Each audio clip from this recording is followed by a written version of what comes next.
Well, thank you everyone for being here today or tonight.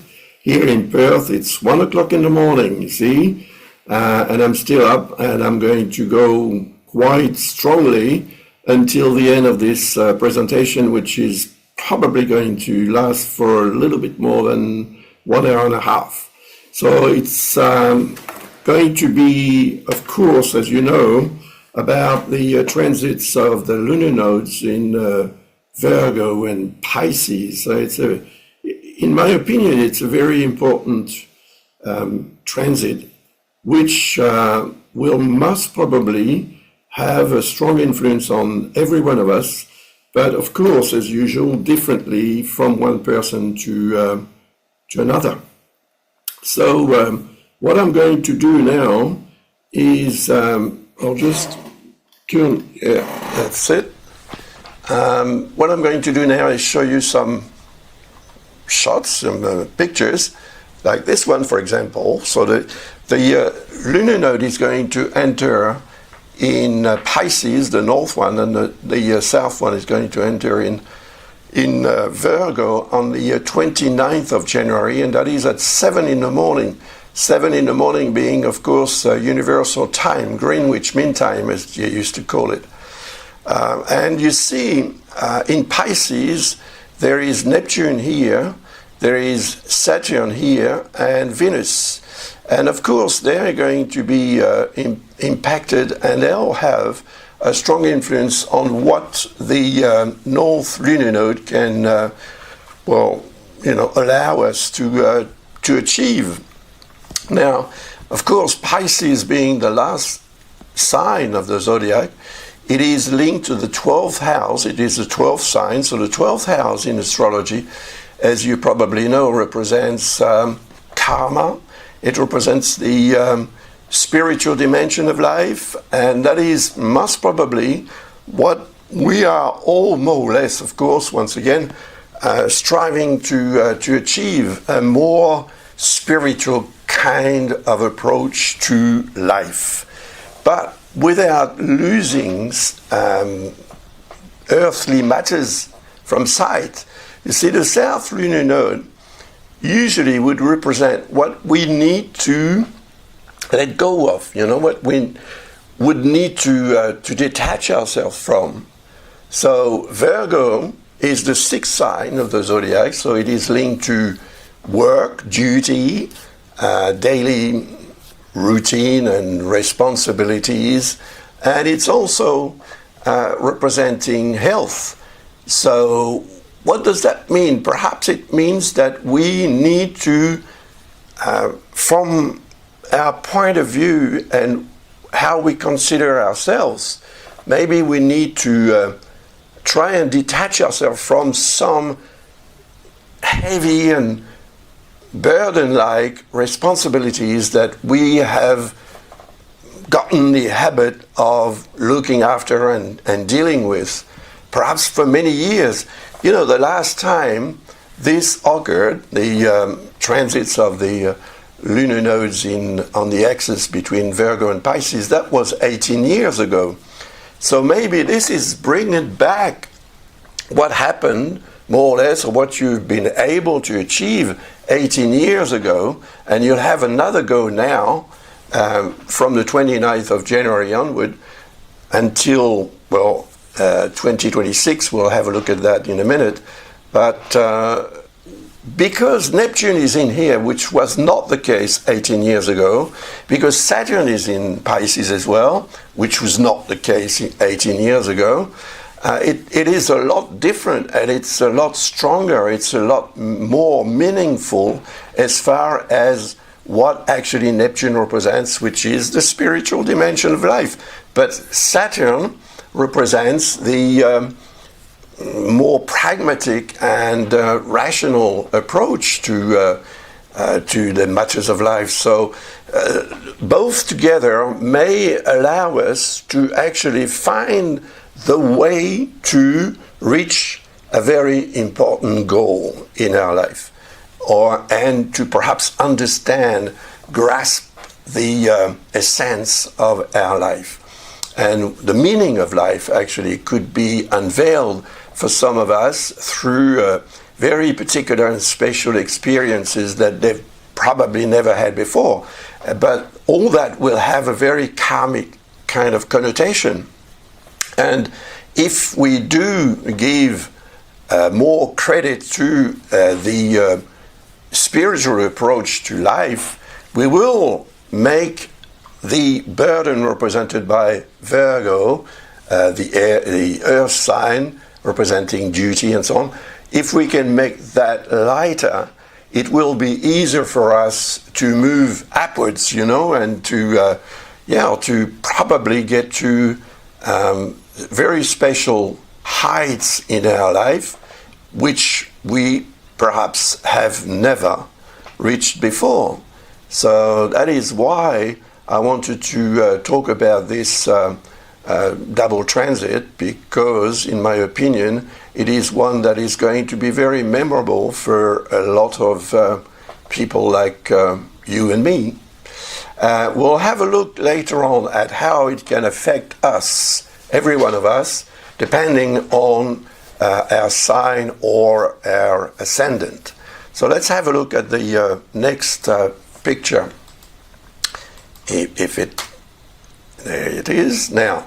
So this is to resume what sort of synthesize what we need to expect from this double transit. A more holistic vision of our life. That is very important, because most of the time we are really submerged by petty details and situations and things that we could do without. But we have taken the habit of having those things around us. And sometimes it can be quite difficult to get rid of them and to accept the fact that they are not useful, that they make our life much more heavy sort of thing, or at least our existential vehicle feels more heavy because of all that. So we need to get some load off that vehicle so that we can move farther and better. So not losing sight, of course, of earthly realities. We cannot lose sight of that, because we are earthly beings, and we have our feet on the ground, but we can have our heads in the cloud. Now, detach ourselves from material dependence. Depending on material is, of course, something that we cannot avoid, but we can sort of control, at least. You see, material dependence may be food, for example, the way we eat and what we eat and how we look at food and what it does to us can become a sort of dependence. And if you depend on what you eat every day because you enjoy eating, you may be eating the wrong food. And that is where perhaps as well we need to have a look and perhaps decide on a special diet, because Virgo is the sign that is linked to the 6 hours, which represents health. So we will need to take care of our health during this transit, which is going to last 18 months. Now, challenges, yes, increased spiritual needs. We all are going to be affected by that, whether we want it or not. It's just because the energy of the universe is going to motivate us to be more spiritual. But we'll all be spiritual differently, naturally. And spirituality is not necessarily a religion, but it can be for some people, and for some others it can be something else. That is something that we need to assess as well, and to decide for ourselves and for people around us. Now, we need to let go of petty and trivial matters, because that can become a source of useless burden. And that's very important to also take notice of that and to decide that this I don't need any more. So I forget about it. I give it to you, or I give it to someone else, or I sell it. It can be something as such, but it can be also a manner, a behavior, an attitude that you may have had, or that some people have around you, and that affect you, and that have been affecting you for many years. Now is the time to get, away from that, to free yourself from such petty or trivial matters and details. Now, striving to keep your feet on the ground. Of course, as I said earlier on, we are earthly beings, so we have our feet on the ground. But symbolically, it means don't forget about the fact that we are in a body, and that our soul, which is represented actually by Pisces and Neptune in astrology, our soul inhabits our body, which is going to carry that soul until the end of our life. And when we die, the soul can go away and maybe go to another plane of existence, or come back, reincarnate in another body. So that is something that is very important, to keep track of the fact that we are human beings, and that we are actually the prisoner of our own body, but at the same time, we have this ability to travel without our body, through our mind, with our mind, with our imagination. And if we want to connect with our soul, we need to call our soul and to sort of, perhaps talk with our souls. So you're going to talk to yourself, for many people, but you may be talking inside, silently. Connecting to your soul will probably greatly help you deal with the material side of your life. And of course, caring for your health, and both physical and spiritual. That's linked to the energy of Virgo. So let's continue with the next slide. Some of you may not really know what the North and South Lunar Nodes are. So just to remind you, this is the Sun, and this is the Earth, and here is the Moon. So as you know, the Moon turns around the Earth, and the Earth turns around the Sun. And you see those two circles cross one another. That's what we call the North and South Lunar Nodes. That is the heliocentric system, showing the Sun as being the center of that system, which is the case. And from our point of view on Earth, the Earth becomes the center of the system, so the Sun seems to be turning around. That's why we see it around a chart, moving from one side to the next. But in actual fact, it's because the Earth is moving, and we are looking at the Sun, and behind the Sun is some sign. Let's say Gemini, for example. That's what you see when you're looking at the Sun. Behind is the constellation or the sign Gemini. That means that the Earth is actually traveling through the opposite sign, Sagittarius. But in any case, it seems that we are the center of the universe, or at least of the solar system, and naturally those lines are here.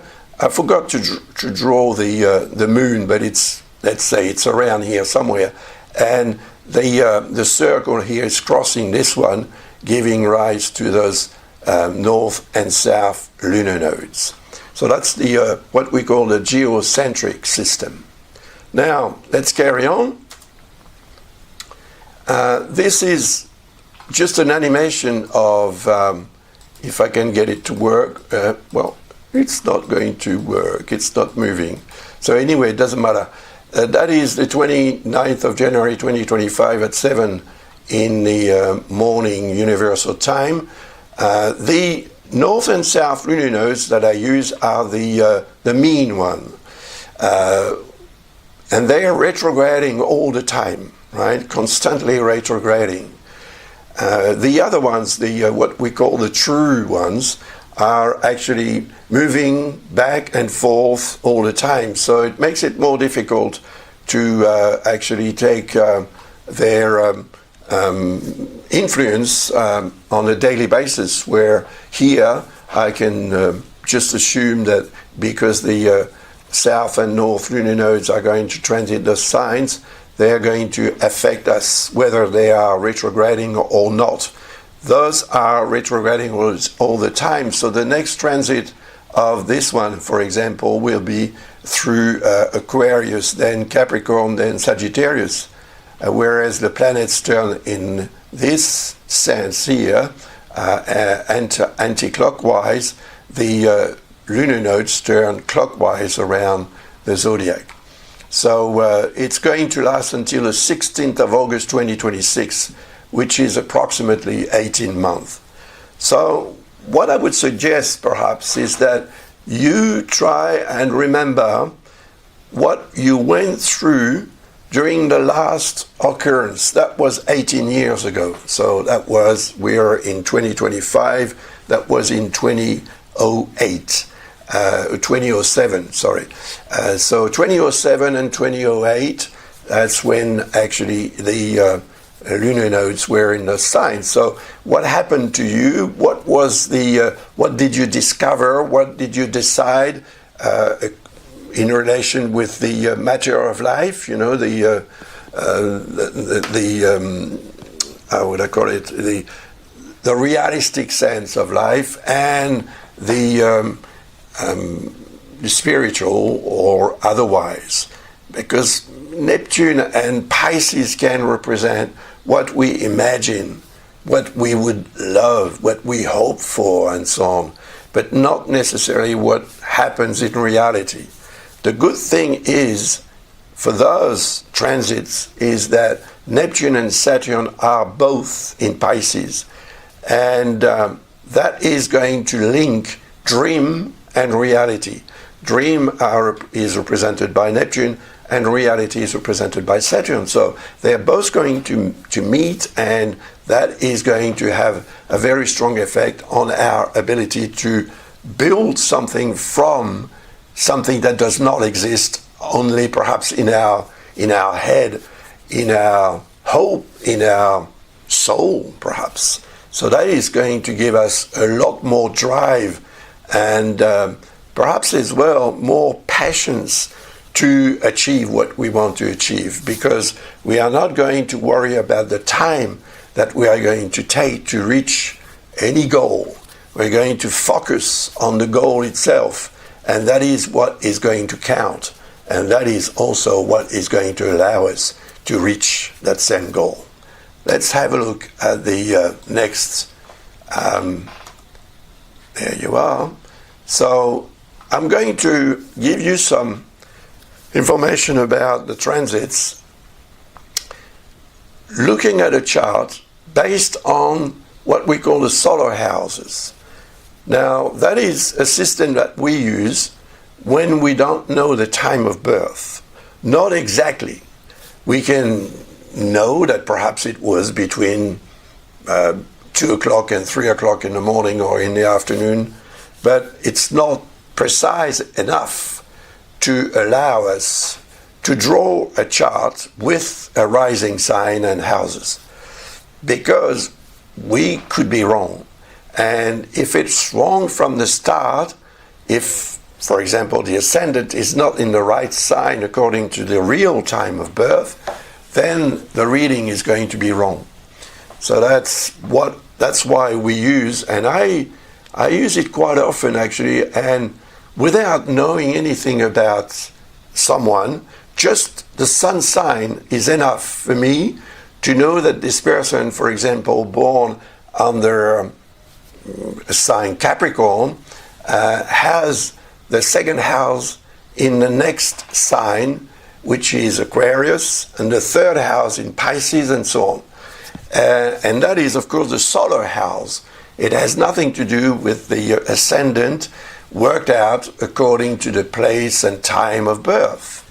So that is very interesting, and if you just try and analyze some charts like that without taking into consideration the actual ascendant, but considering the sign as being the ascendant, the sign of the person.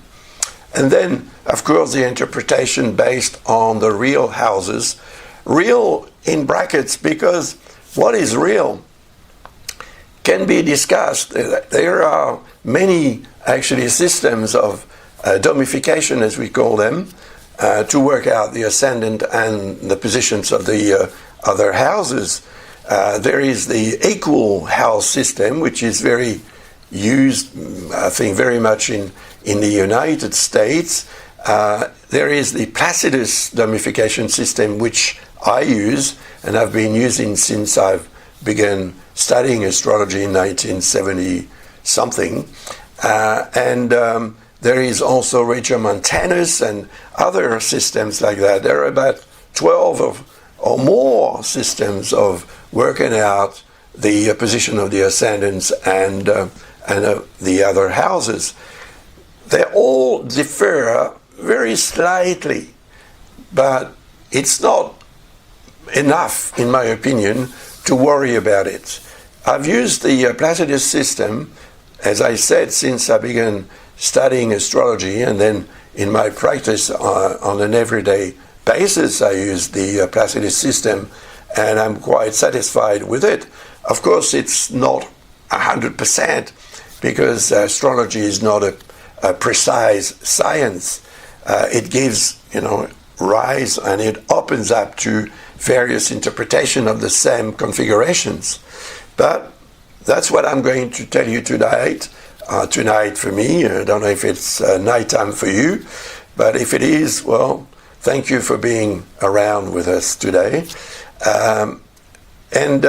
So I will talk about the solar chart and at the same time the chart with the real houses, or at least the real ascendant. But because I don't know your chart, I cannot tell you exactly in what house this North and South Lunar Node may occur and have their influence. But let's have a look. Now, this is a solar chart without any aspects. I didn't draw the aspects, but you see there is no ascendant and no houses, only planets and other objects around. Now, this one here is a chart with the Placidus domification house system with an ascendant in Capricorn, and as you can see, it overflows completely Aquarius to end here in Pisces. So this first house is very, very large, and naturally the seventh house right across is also very large. But that means that some other houses are very small. You see, this one is very small. This one is very small as well. So the reason why houses are either big or small is due to the fact that the Earth is not straight on an axis turning around the Sun. It is slightly like this, on an angle. And that is why the Sun rays do not hit the Earth at the same rate and the same strength everywhere on the Earth. It would be the case if the Earth was straight on the axis according to the Sun position. But it's not the case, so that's why some houses, especially this chart has been drawn for London, which is quite high in latitude. I think it's about 50 degrees north.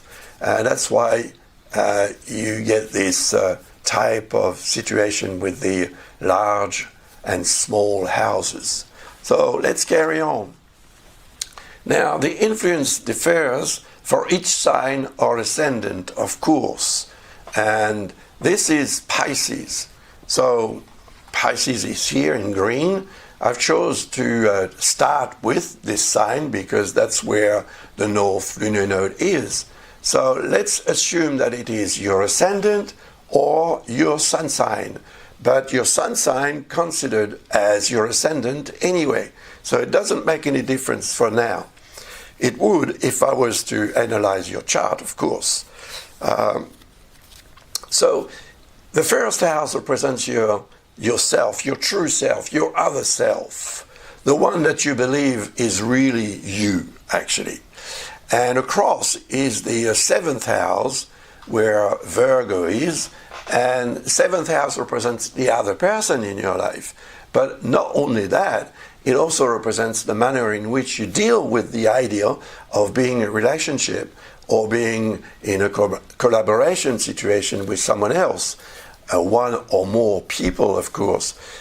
So the South Lunar Node here in that seventh house tells that perhaps there are things to let go of in a particular relationship, or in the manner in which you deal with the relationship, or the idea of being in a relationship.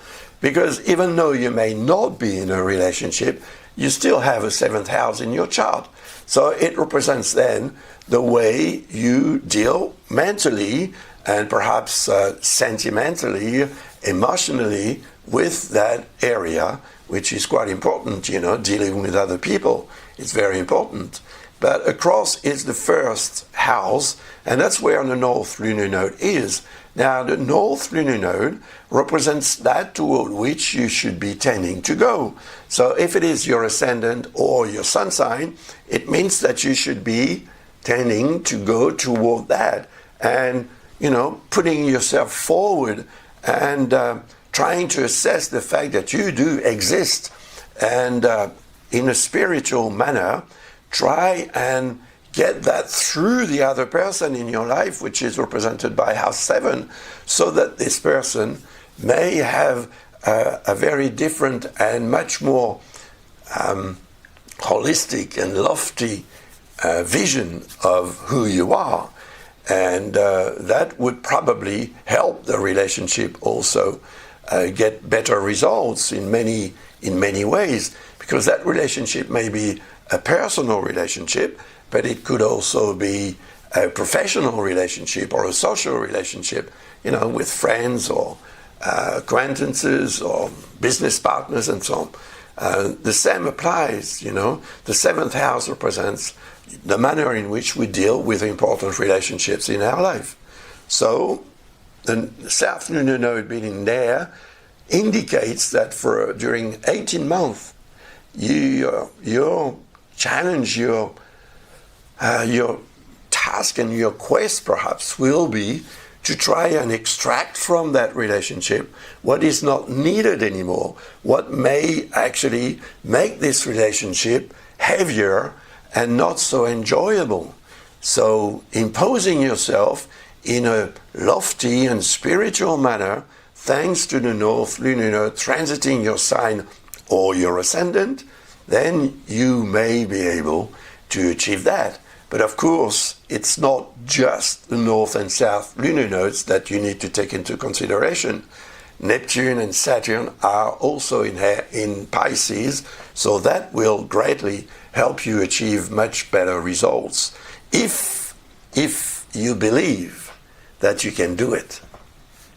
Now, the next chart is, there it is, it's about Aries. Now, it's also, of course, still about the North and South Lunar Node on this axis, but Pisces, from Aries' point of view, is the 12th sign from this sign. This one is the first one, 2, 3, 4, 5, 6, 7, 8, 9, 10, 11, 12. And the 12th sign is linked to the past, long-distance past, and to anything that is actually spiritual, and karma as well. So there is probably something that you, if you were born under this sign, or if it is your ascendant, it's probably indicating that you will need to perhaps dive into your past, to try and understand and maybe grasp the essence of what you became,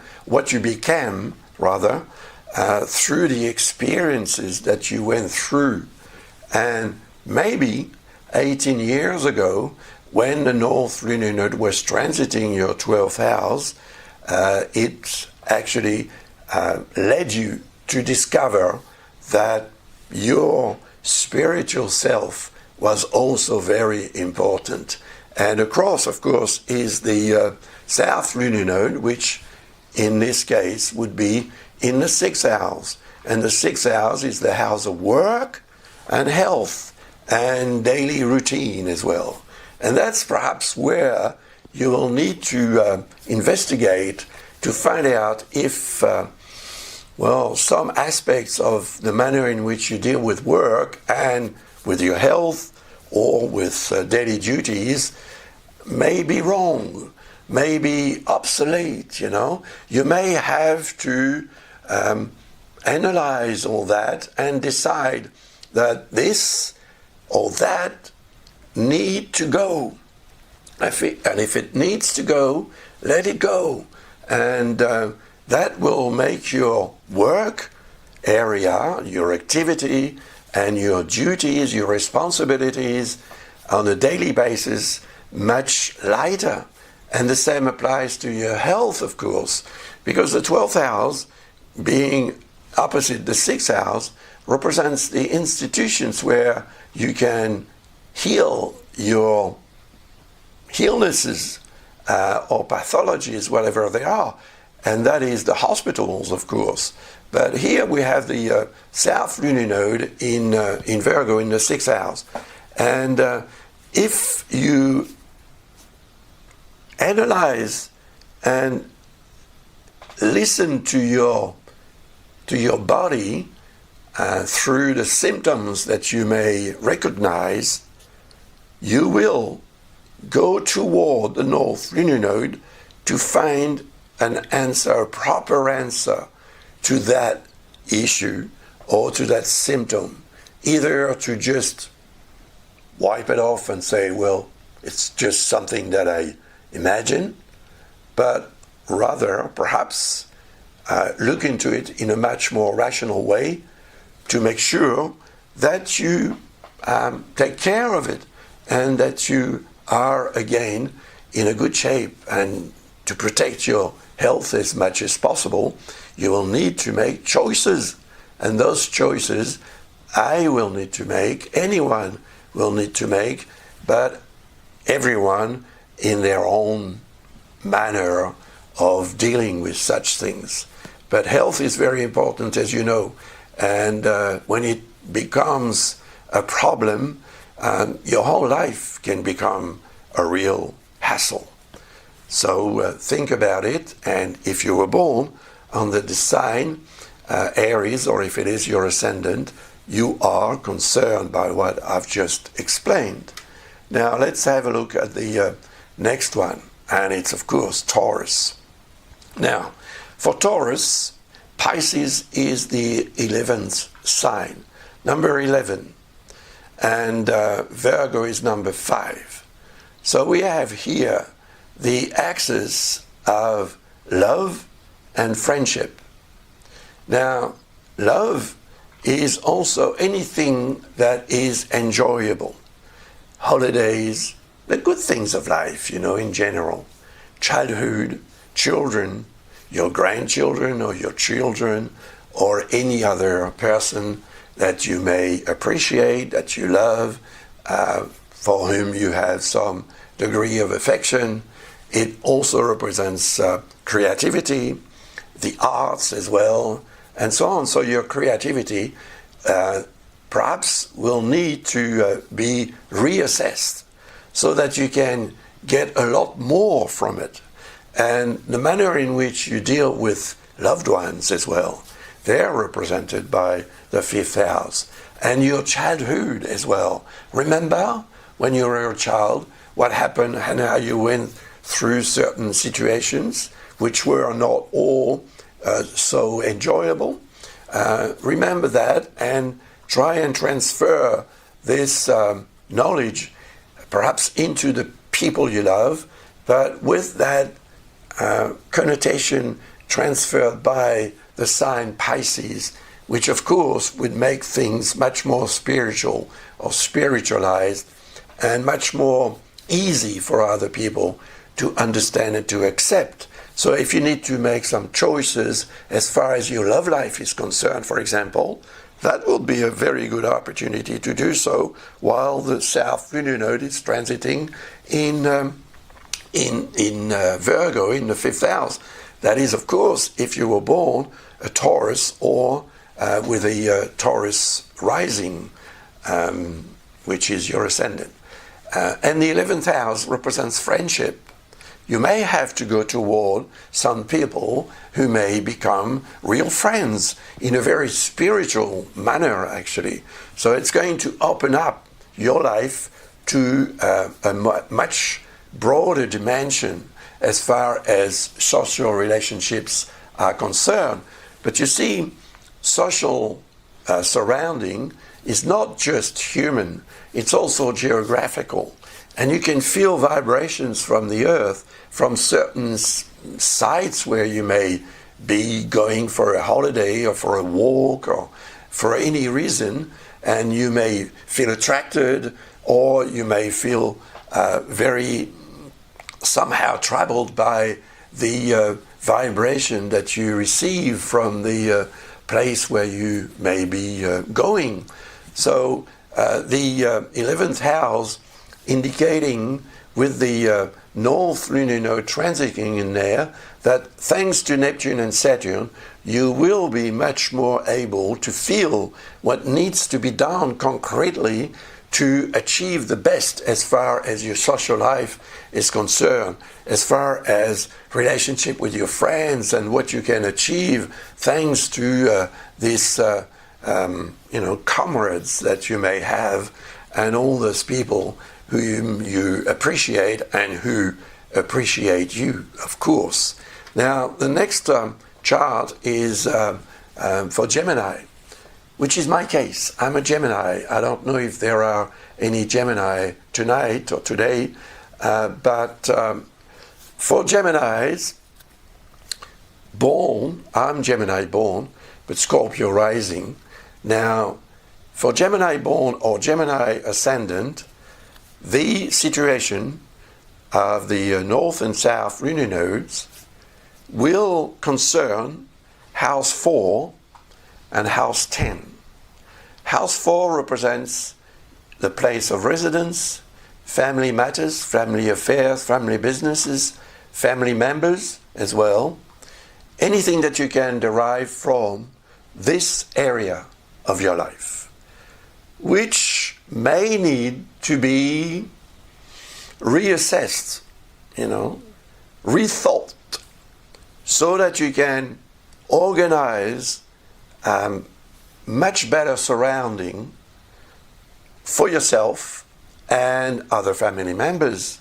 So that could mean that during the transit of the South Lunar Node in your 4th house, you may decide to move away from where you are to find a better place. And that better place may become a goal in itself, an ambition that you want to realize, a project that you may have. Projects and ambitions and potential to succeed are represented by House 10. And it's also your career, work, and anything to do with your relationship with authority. Anyone who has authority in your life is represented by House 10. Now, they also both represent your parents as well. Mother and father are represented by House 4 and 10. So they may be also something to understand here and to deal with. But the North Lunar Node in House 10 will drag you to realize an important project. And it may have something to do with your family or your home environment or your place of residence, but it may have something to do with something else completely. But still, it will affect your place of residence and your family life. And you'll have to make some choices. And once those choices are made, you will feel much lighter to move toward what you want to achieve. And that is what the North and South Lunar Node may do for you if, of course, you deal with them in the right manner. Now, Cancer is the next sign. If it is your sign or your ascendant, the axis North and South Lunar Node will implicate House 9 and House 3. Now, House 3 represents our ability to communicate. It represents our brains, actually, and our mental and cerebral capacity, our neurons. And it comes from the fact that when you were born, first you were born. Then, when you were extracted from your mother's womb, the aim was to get that liquid or any stuff out of your lungs. So we needed to, or the medical people who were looking after your delivery, had to make sure that your lungs were clear. And for that, they waited until you did your first cry. And if you didn't cry, they would slap your bottom, so that you would cry eventually. And very often you did that, upside down. So that helped you clear your lungs.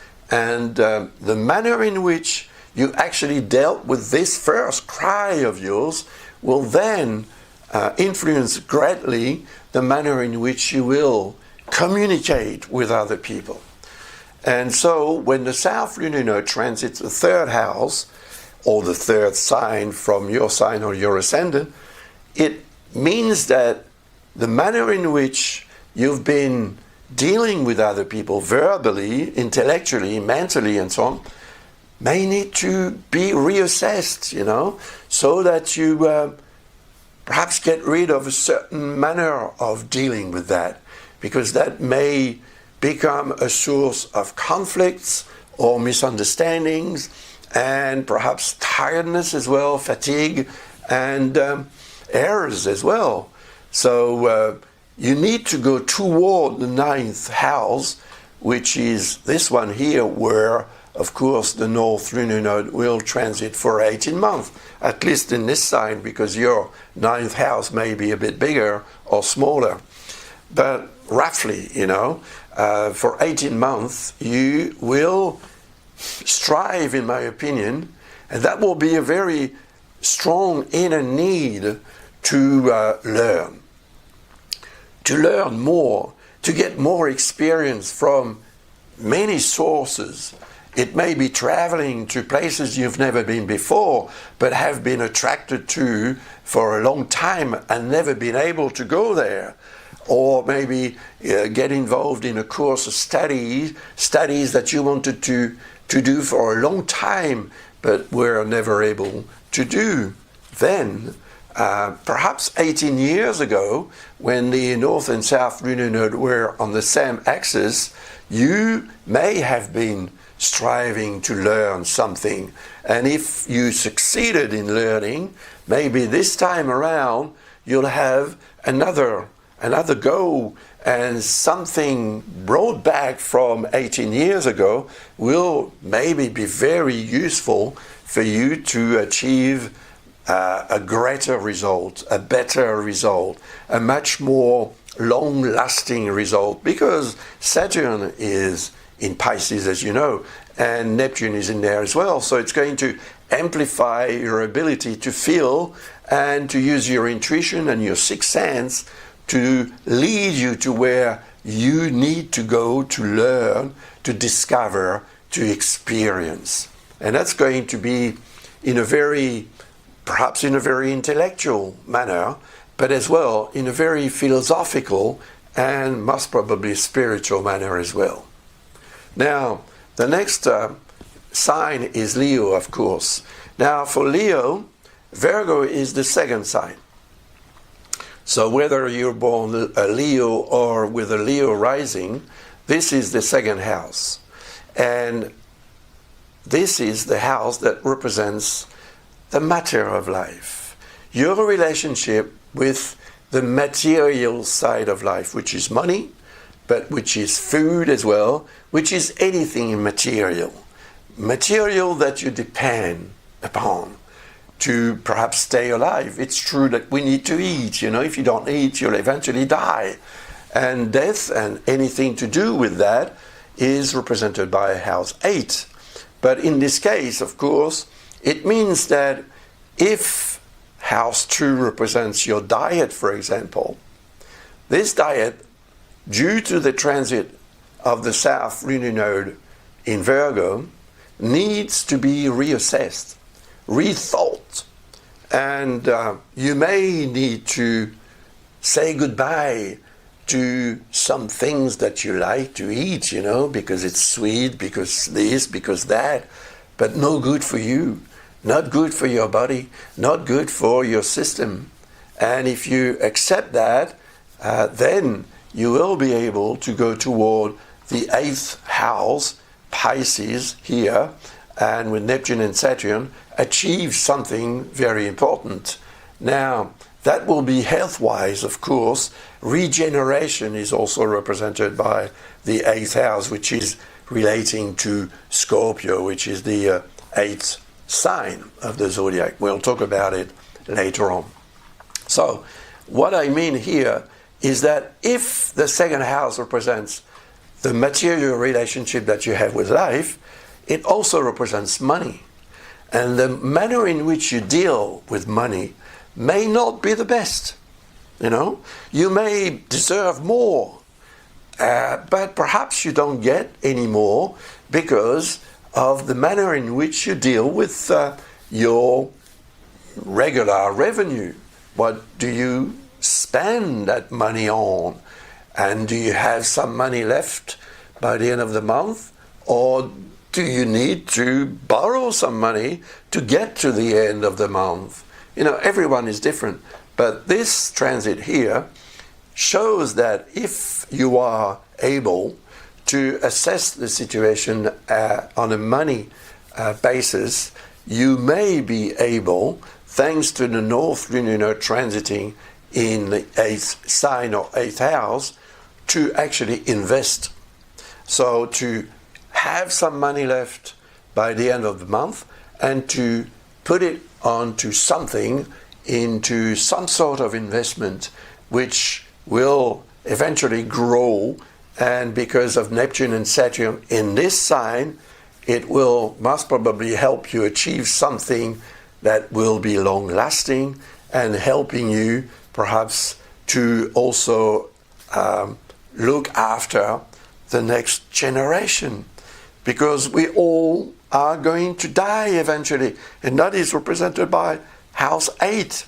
And it's also regeneration, because death is regeneration. Through death we reincarnate, so we start again a cycle of life here on earth or somewhere else, I don't know, but it is the ideal that this 8th house represents that ability to regenerate. And so if you want to regenerate your health, you need to reassess the manner in which you deal with your diet, your daily diet. It's very important. You are what you eat, don't forget that. And the 8th house across shows what you gain or what you lose from what you eat. So if you want to invest on your health, you'll have to invest on a diet, a special diet that will make sure that you keep in good health and that you can invest otherwise. Because when you're in good health, you can do a lot of things that you cannot do if you are ill, of course. Then the other sign is this one here, Virgo. And Virgo is where the South Lunar Node is going through.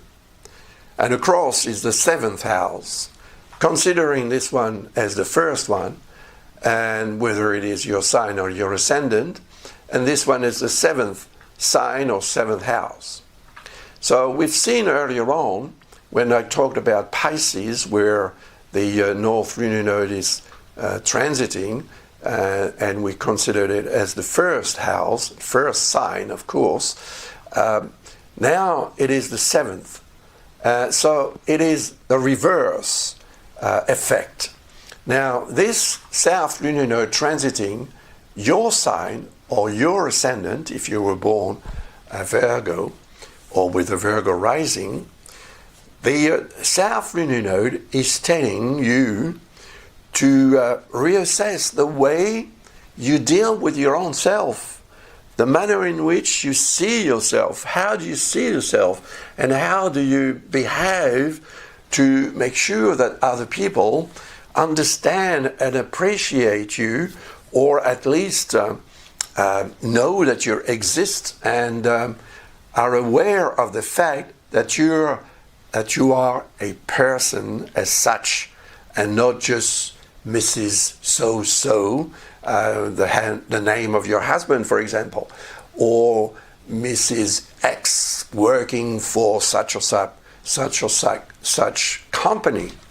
So reassessing who you are is very important, because that will allow you to actually deal with personal relationships and other types of relationships in a much better way. And it will allow you to move toward actually the potential to get into a relationship or a partnership that will become a source of great satisfaction and concrete satisfaction as well, thanks to Saturn and Neptune that is still in Pisces. Well, about Saturn and Neptune, they're going to change sign. On the 31st of March, Neptune is going to change sign to transit for a while in Aries. Then it's going to retrograde, and it will go back in Pisces. And then it will start to move in direct motion again, and it will move back in Aries early in 2026. For Saturn, it's about the same, except that Saturn is going to change sign on the 25th of May this year to move through Aries, from Pisces to Aries, and then it will also retrograde. And when it does, it will reintegrate the sign Pisces for a while. And both planets actually are going to meet together, forming a true conjunction very early in Aries on the 20th of February next year in 2026. If you want to find out more about this, I think that I've talked about it in the videos that I made for each sign of the zodiac, and the global video as well for 2025. Now, if you understand the fact that dealing with the way you are looking at yourself in the mirror, for example, what do you see? Who do you see? And how do you see yourself? Do you appreciate who you are or not?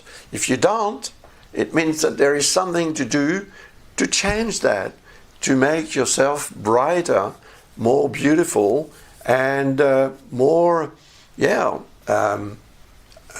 attractive to other people in many ways. Not just, to go sleep with other people. That's not what I mean, but just being more in tune with other people. And that will be the aim of this transit of the North Lunar Node in House 7, going toward the other person in your life, or going toward other people, to mix with other people, to get into meaningful and spiritual and concrete as well relationships. If you achieve that, you will have, in my opinion, you will be very, very proud of yourself and very happy for quite a long time. Now, Libra. For Libra, Virgo is the 12th sign from it, counting right around, this one being the first one. And this one is the 6th one. So once again, it's reverse from what I said earlier on about Aries.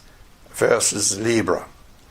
But here we have house 6, where actually the North Lunar Node is, and house 12, where the South Lunar Node is. Now, house 12 represents the past, but it also represents the spiritual dimension of life, karma, and so on.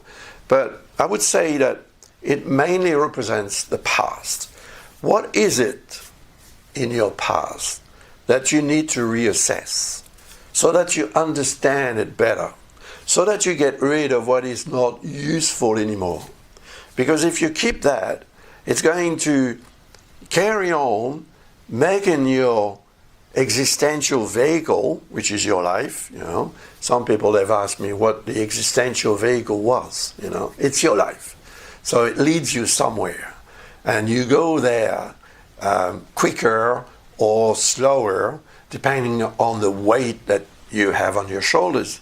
So you will need to assess that and get rid of that weight, because if you can achieve that, then you will be able to go toward the North Lunar Node, which is calling on you to succeed, maybe health-wise, 6 hours, you know, health and work, but work-wise as well.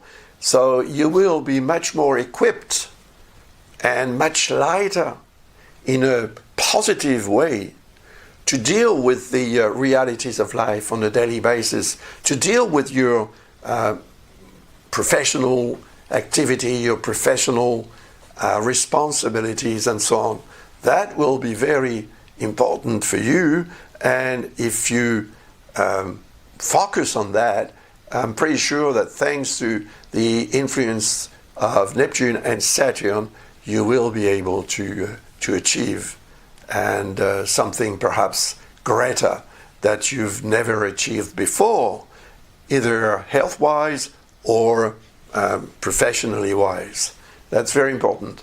But the 6th house can also have its raison d'être, as we say in French, even though you may not be working. You're not working, perhaps you don't have a job anymore, you're retired, or you don't work, that's it, but you have daily duties. And that's to make those daily duties less painful, less heavy, and more enjoyable, more meaningful, and more constructive. That is what actually this North Lunar Node is going to allow you to achieve. I hope so anyway. I wish it sincerely for you. Then the next one is Scorpio. For Scorpio, Virgo is the 11th sign, 11th house, and the cross, of course, is the 5th house. So we have here the South Lunar Node in the 11th house in Virgo. Virgo is the sign of the analyst, you know. I mean, Virgos usually are very particular about details. So that's going to be very useful if you were born a Scorpio or Scorpio rising, because this is going to allow you to really pinpoint what is not going right in certain people around you, which you may consider as friends or important acquaintances or people that you cannot avoid to deal with on a daily basis because of this, because of that. But in actual fact, you could actually do without. So that's something that you need to assess, because that will allow you to go toward the 5th house, which is true love, you know. So on one side you have friendship. Friendship, is it really friendship? Or is it a friendship that you need to have for some reasons, which may be opportunistic? I don't know. But it will be different for everyone, of course, but still it is indicating that there is something that you need to reassess as far as your social surrounding is concerned. And that can be your human social surrounding, or, once again, geographical. If you're not feeling well where you are, you need to move away from there. Or you need to change that surrounding to make it more comfortable, more enjoyable. because that will allow you to be more creative. Creativity is represented by house 5, and to be more lovable perhaps as well, and to express much more spontaneously the feelings that you may have for other people around you. So that's very, very important in my opinion.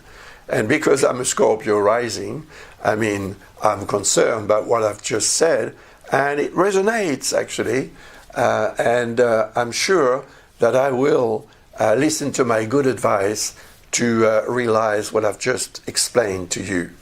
Now, the next sign is, of course, Sagittarius. For Sagittarius, Virgo is the 10th sign, and Pisces is number 4. So 4th house, 10th house. This is your career. It is your status, your social status, and the aims that you may have, the goals that you may have in life. They may be very far-fetched or not, but you have goals. We all have goals to achieve from time to time, and they may be very trivial, and some others may be very important. So that's where actually you will need to think, analyze, and extract from some of the manner in which you deal with grandiose or important I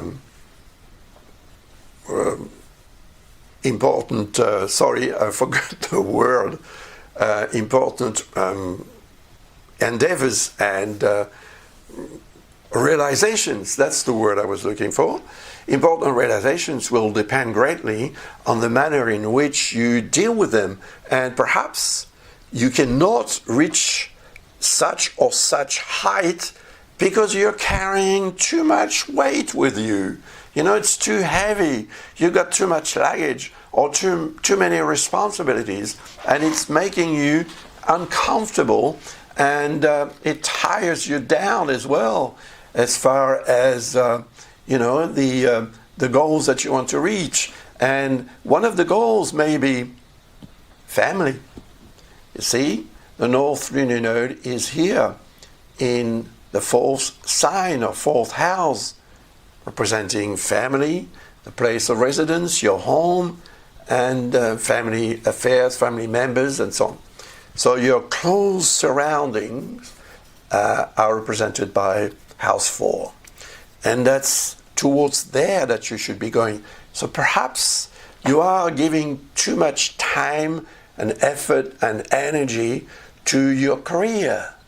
And you should, during this transit of the North Lunar Node in Pisces in the 4th house, you should perhaps think more about your family and your home environment and what you may eventually want to achieve in there, which you will not be able to do so if you keep on dealing with your daily responsibilities linked to your status, your professional status, or any other type of situation.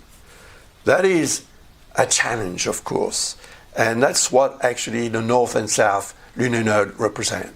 Because the South one represents that from which we should be trying to detach ourselves as much as possible.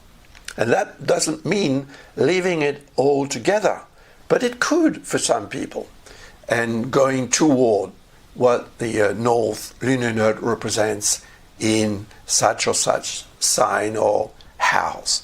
Because what you're going to achieve, family-wise or home-wise, thanks to Neptune and Saturn once again, will be very long-lasting. So it's something very concrete. It's something that you may have here somewhere inside that you want, that you imagine, that you dream about. But to achieve your dream, you'll have to unload some of the tasks that you have on your hands, on your shoulders for too long. And they're slowing you down and making you perhaps less motivated to realize something as far as your family and home environment are concerned. And then we'll talk about Capricorn. For Capricorn, it's number 9 sign for the South Lunar Node, and number 3 for the North one. So the 9th house represents what you've learned. But what we learn is not always true or right. So, I mean, the best teachers may make mistakes, and you may have learned by experiences as well. And you may have deduced, various things from the experiences and the situations in which you have been involved for many years perhaps. But reassessing what you know and how you know it and why you know it and what you can do with what you know will allow you a much better communication with other people, because house 3 represents your ability to communicate. And as long as you are not 100% sure what you know, and as long as you have not cleaned up that area of your life, knowledge, you will not be able to come through to other people. They won't be able to understand you because perhaps you use a certain language that is not understandable for those people. Many astrologers, for example, use very complicated, like doctors, when they talk to you, they use very complicated words, and you don't understand anything that what they say, but you believe them because they're doctors. So you'll believe an astrologer because he seems to be talking about like a scientist, but it doesn't necessarily go through to you when you listen to that. So you prefer someone who speaks in a very simple manner, perhaps like I do, so that you understand better what this person is talking about. And I've cleaned up my 9th house a long time ago to make sure that what I know it. But the way I express it needs to be reassessed as well in my case, which I did, and that is why now I can speak to people and explain things when I do readings in astrology in a simple way, yet not an idiotic way, of course, It is something that I've worked on, and you will, if you were born a Capricorn or with a Capricorn rising, it is something that you will need to work on during the transit of the South Lunar Node in your 9th house, especially because it is in Virgo, which is the sign of the analyst. It's going to help you pinpoint what you need to reassess as far as your knowledge is concerned. What you know is not necessarily exactly what is. Truth does not belong to anyone in particular. So next is, of course, Aquarius, which will be the last sign that we'll talk about, because the next one then is Pisces that I mentioned to begin with. So here we're in house 8 for the South Lunar Node and house 2 for the North one. All right. House 8 represents anything that worries you or bothers you as far as the meaning of life and death is concerned. What is it? Why are we here? Why are we alive? Why was I born? And why do I have to die? And when? And so on. So, when the South Lunar Node transits this area of a chart, the 8th house, it drags the person toward the need to control the situation. Otherwise, it becomes overwhelming. And it could, of course, become a source of great, deep worry and anxiety, which it shouldn't be. Because in any case, whether you worry or not, life is going to be what it is meant to be. So once you accept that, you are going to be lighter in your dealing with that eventual fatality, which may be what you consider, which may be death. But it's also money that is represented by House 8. In my opinion, and I wrote that in my book about cosmic discordances and health, in my opinion, the main houses in a chart are houses 2 and 8, because house 2 represents food and our feeding habits, and house 8 represents what we reject, naturally. Every morning or so, we reject what is not useful for our system, for our body, for our health, through natural ways. If we don't do that, we die.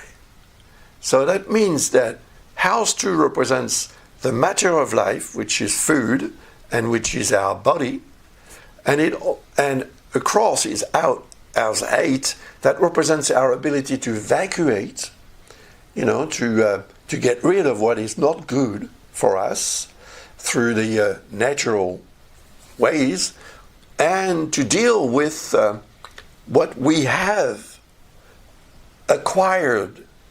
So money-wise, for example, that represents the manner in which you deal with the money that you have in the bank, for example, or the manner in which you mentally deal with the idea of having money, investing money, and so on and so forth. But that manner of dealing with such things may be wrong, at least not 100% right. So because it is in Virgo, the sign of the analyst, you'll be able to pinpoint how you should organize or reorganize money, the money you have, the money you've saved, the money you want perhaps to give to your descendants after you die. Perhaps, your will is also represented by House 8. But what would be your will if you didn't have any money in the bank, or if you didn't have any material possessions that you could, give to your loved ones when you depart? But it's not only material possessions, it's also intellectual, philosophical, and so on. But the manner in which you deal with that area, which is death, which is money, which is the manner in which you reject, some people have more difficulties in the morning or in the afternoon to go to the toilet, but they may also have problems digesting their food. So the North Lunar Node in House 2 indicates that you should focus on what you can derive from the money you have on a daily basis to make your life more enjoyable. So enjoy the money you have until you don't have any more.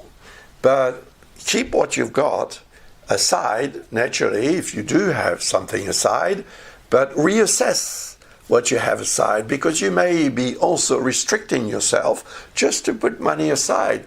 And that would not be good, because it would pollute your life, and maybe food-wise you wouldn't be eating correctly, which is actually the call from the North Lunar Node transiting through your second house. It says to you, please feed yourself properly so that your life is more enjoyable physically and psychologically, then, because of Neptune and Saturn, spiritually and concretely. And then if you achieve that, well, you'll be very happy with yourself. So now, what else? What I want to talk to you about is the fact that while the North and South Lunar Nodes are transiting for 18 months in the signs, other transits are going to occur, involving the Lunar Nodes, naturally. So let's have a look at some of them. Not all of them, some important ones in my opinion anyway.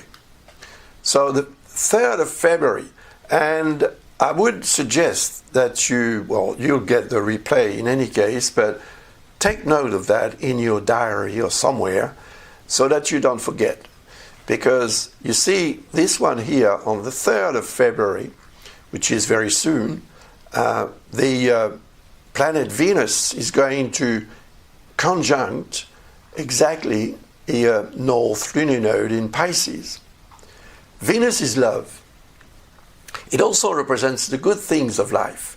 It is linked to Taurus, which is, the sign that has the reputation to appreciate the good things of life. Food, anything that can be appreciated from a material point of view, but not necessarily being materialistic at all. I mean, I know a lot of Taurus-born people who are not rich and they don't really care about money. All they want from money is the pleasure that money can buy, more or less. And much more than less, actually, for some of them anyway. So Venus is going to be triggered by the transit of the North Lunar Node, but vice versa. Venus is going to trigger the energy of the North Lunar Node. And that may trigger something very important in your life, I mean, depending on what house is concerned in your chart, from what I've just said about all the signs and ascendants, you may derive something very interesting. It's like perhaps a strike of luck. It's like love at first sight. It's like if you're an artist, for example, suddenly your work is recognized, or you have an extremely interesting opportunity to express yourself and to be appreciated by very important people. So it is something very interesting because Neptune is not very far. You see, Neptune is right behind, and Neptune is going to actually reach the North Lunar Node very soon after that. So Venus and Neptune are representing the ideal situation that you may be dreaming for yourself as far as, perhaps your love life, but as far as the enjoyment of life is concerned. So anything and anyone who could really bring some sunshine and love in your life, that is represented by Venus with a very spiritual connotation. You see, the next chart is actually when Neptune is going to reach the North Lunar Node, and vice versa, because the North Lunar Node is retrograding toward Neptune. And that will be on the 22nd of February. And you see, Venus is already in Aries. It's gone. So if you've been able to take advantage of what I've just said about the conjunction between Venus and the North Lunar Node, then you will most probably take advantage of this one as well. And that may make actually what happened previously, early in February, much more meaningful from a spiritual point of view. And that is something that could trigger a great inspiration or an intuition, your sixth sense.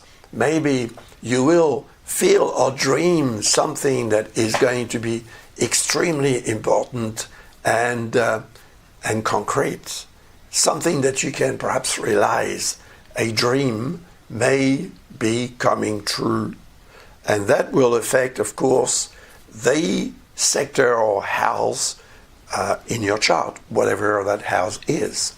So have a look at that, and then you can perhaps transfer the energy of both elements in that area to know more about the potential influence of this conjunction.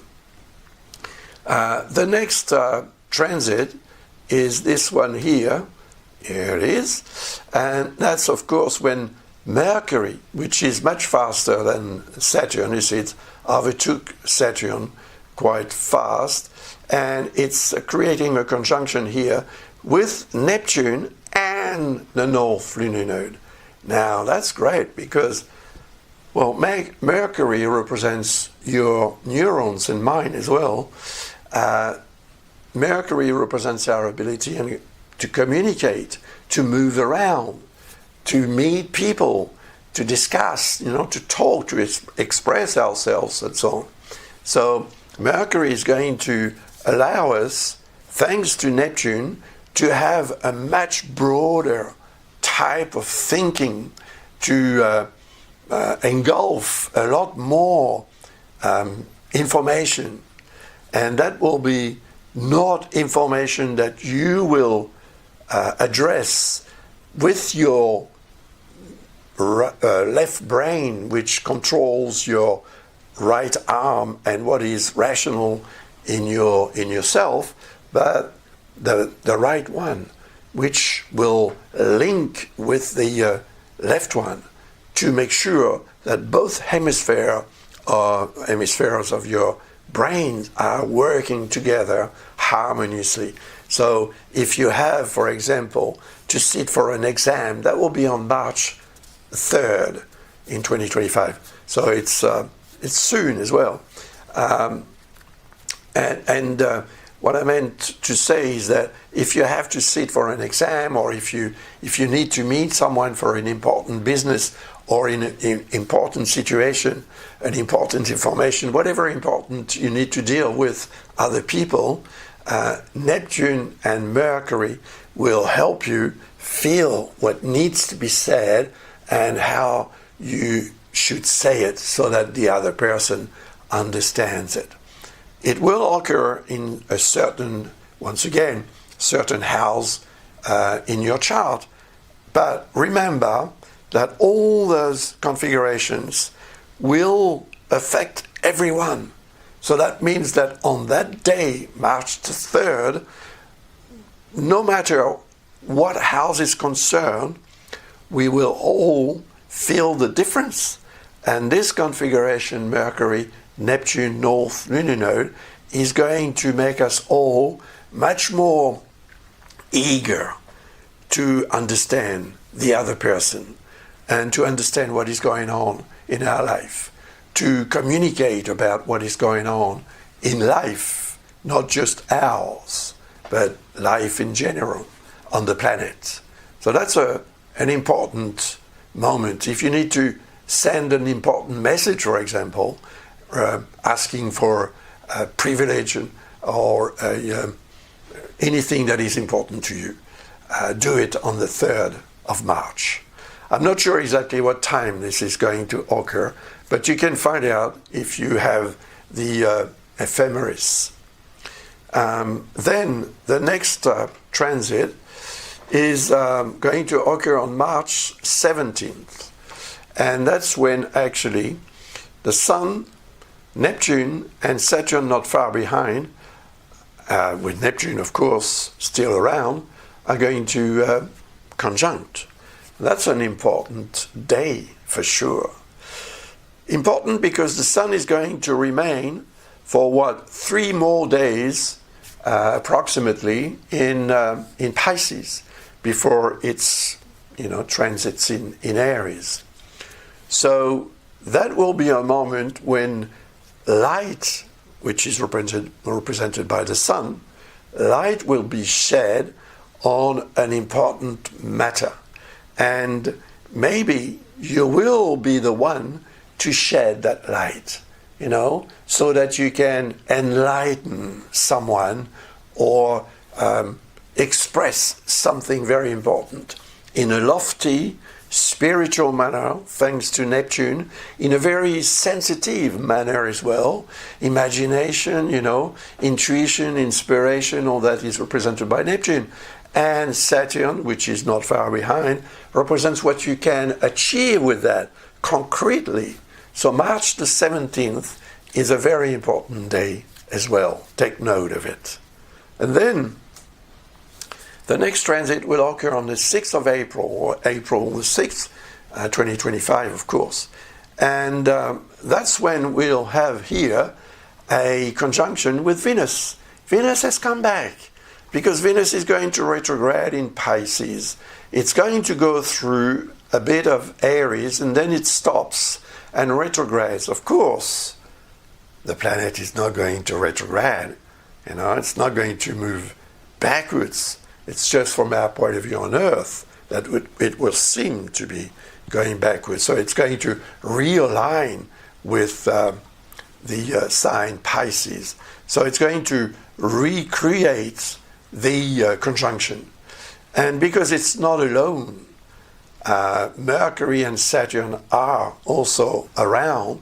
Neptune is in Aries, as you can see. I told you before that Neptune was going to begin its transit in Aries on the 31st of March. So we're here on the 6th of April. So this conjunction is very important because for example, what you may have achieved when the conjunction Venus-Neptune occurred may become true, concrete on that day, April the 6th, 2025. So think about the fact that what you do on a particular day may resonate and give rise to a result that you may not even think of linking with what you've done previously. But there is a link. And there is a link because Venus coming back to reach the North Lunar Node again, reaffirm the fact that this conjunction may bring into your life something very positive and interesting in a long-lasting manner. Saturn is time, so whatever you achieve when Saturn is around will have long-lasting repercussions. And you can see here that Mars is in harmony with this conjunction, and Uranus is in harmony with it as well, and Pluto is in harmony as well. So this is a very, very important day for many of us, for most of us, I would say, if we act accordingly. Mars represents our ability to act.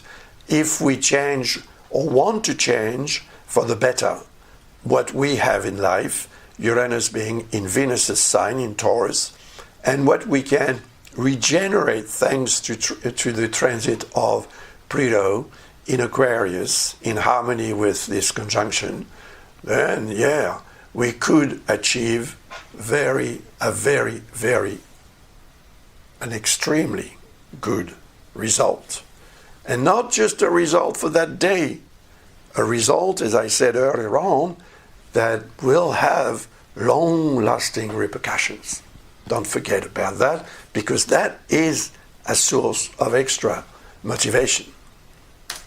And now, the next transit will occur on the 10th of April. And it's virtually the same, except that the moon reaches the South Lunar Node. So it's actually making it more efficient for us to reassess what needs to be reassessed in the area of your chart where, of course, the South Lunar Node is transiting. The area is the house. The sign is Virgo, of course, but it is also the real house worked out according to your time of birth. But look at both, according to your solar chart, from your solar sign, and according to your ascendant, because that will give you two different visions, and you will be surprised how connected they can be. So a very good day again, April the 10th, when actually you can decide officially what needs to be reassessed in order to gain the most from this very important and rare conjunction here. The next transit will be April 20th.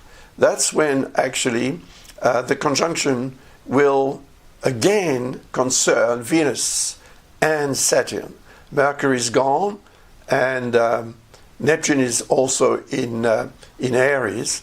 But here we have a third impact of this conjunction Venus North Lunar Node. But thanks to Saturn, that's probably the day when you may be able to achieve something even greater than what you have thought of achieving before. And then the next transit that I will analyze for you, if the chart wants to change that, that's now we jump to July 23rd, 2025. And that's when there will be a conjunction between Saturn and Neptune. That's a very important one, but it's not a real conjunction. If you look at the positions of Saturn and Neptune, they're 1 degree apart. So it is a conjunction. If you have a look at this as a birth chart, you would consider it as a conjunction, of course. But transit-wise, we'll have to wait until the 21st or 22nd of February 2026 for the real conjunction. So I'm just mentioning this because that is a moment when perhaps something is going to arise from this conjunction. Neptune is the dream, Saturn is the ability to realize concretely the dream. So what is your dream? Ask yourself, and if you have one, work on it, because what you achieve on the 23rd of July this year will have very interesting repercussions around the 22nd of February the following year, 2026. And then March 13, 2026, it is linked to July 23rd, 2025. Why? Why? Well, simply because we have here a conjunction between Mars and the North Lunar Node, as well as Mercury, which is not very far, but it's mainly Mars, which is here. And Mars represents our ability to act according to what we want to achieve.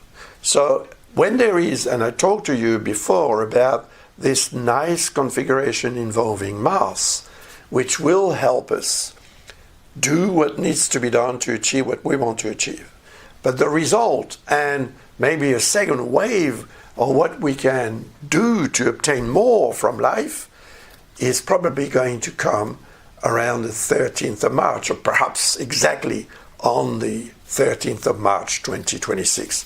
So that's perhaps a day that you should remember, take note of, so that you don't miss out on the opportunity to do something to go toward that North Lunar Node that represents, that is linked to the area represented by the house where it happens in your chart. And then the moon transits the lunar nodes, of course, and it does that very, very often. In actual fact, it does that every 4 weeks. So every time the moon reaches the North Lunar Node, it triggers it. It triggers the energy that it represents. And every time it triggers or it conjuncts the South Lunar Node, it does the same. So between two new moons, for example, there will be 2 instances when the moon reaches the North Lunar Node, and then 2 weeks later it reaches the south one. And that's important because it will allow you, if you take note of all the times, but for that you will need the ephemeris, and you will need a piece of paper and a pen, and you will note all the dates when this is going to happen, because it will give you more motivation, I would say, but also you will recognize the fact that you can act or not on such or such day because of various configurations. Because here on this chart, there's only the North Lunar Node and the Moon. But of course, there are all the other planets around that may come into play. And the interaction between those two, Moon and North Lunar Node and other planets, may very drastically change the meaning of this configuration. So, you see, the Moon is turning around. It works, wonderful. It's turning around very quickly, and it's going to accelerate because after a while I made it quite a little bit more.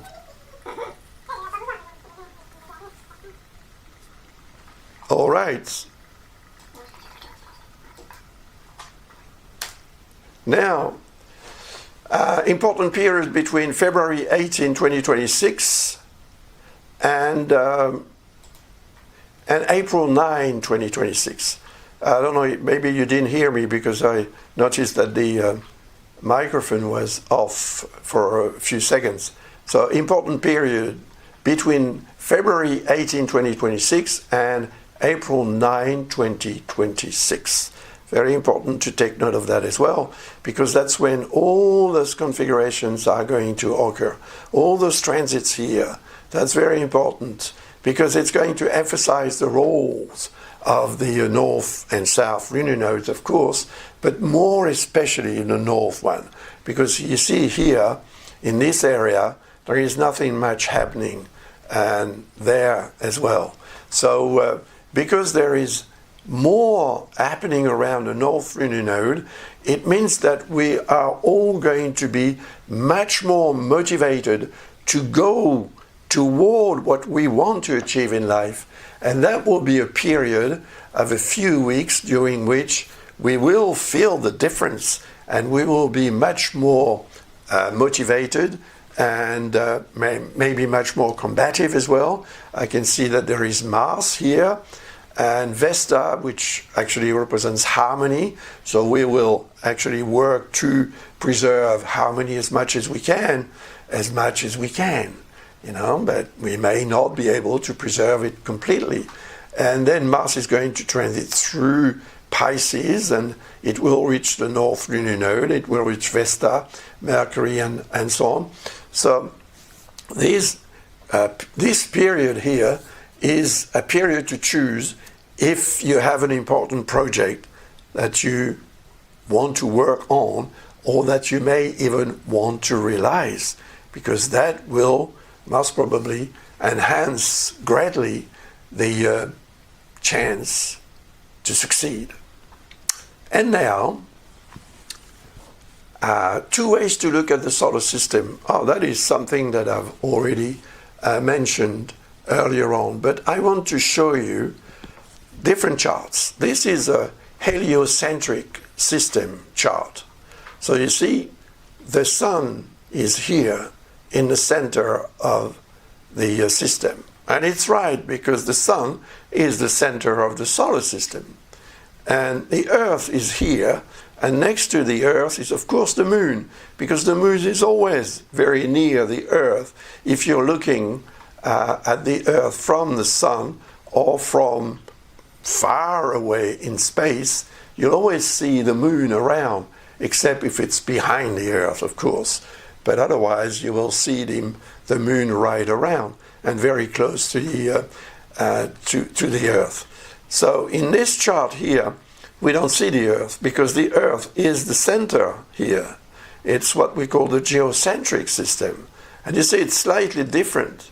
The planets are not exactly positioned at the same place, especially the faster ones, because the slower ones, because they're outside the Earth, they're farther from the sun than the Earth is, they don't change that much. Uranus, as you can see here, is still in Taurus, whereas it is in Gemini for this one. And Neptune and Saturn are quite the same position, but Mars is very different here than here. And Mercury is here in that heliocentric chart in Sagittarius, whereas it is here in Pisces for the same date, exactly the same date, exactly the same time, exactly the same place, but two different ways of looking at a chart. And maybe it would be interesting to analyze this chart. It would be quite similar, but in many ways very different as well. That's it. So, and then what? Well, Aquarius-Leon axis. Leo, not Leon, sorry, that is a little mistake. From the 19th of August 2026 until the 17th of March 2028, the North Lunar Node is going to transit through Aquarius and the south one through Leo. I'm not sure if I'll make a webinar about this, but perhaps if you're interested, let me know, because it won't be now. It will be in 2026 in any case, maybe a few weeks before the transits begin. So I want to thank you very much for attending this webinar today, and I wish you all the very best. I remind you about my books if you're interested in reading a new approach to certain subjects in astrology, or my videos as well on YouTube, on my YouTube channel. You may be interested to know what may occur for your sign or your ascendant. Watch those videos, they may be very interesting to you and quite informative. I hope so anyway. I wish you all the very best. I've lost my voice because I've been talking a lot since almost 2 hours, more than 2 hours, no, almost 2 hours, sorry. Thank you very much once again, and see you soon somehow. Bye for now. Bye-bye.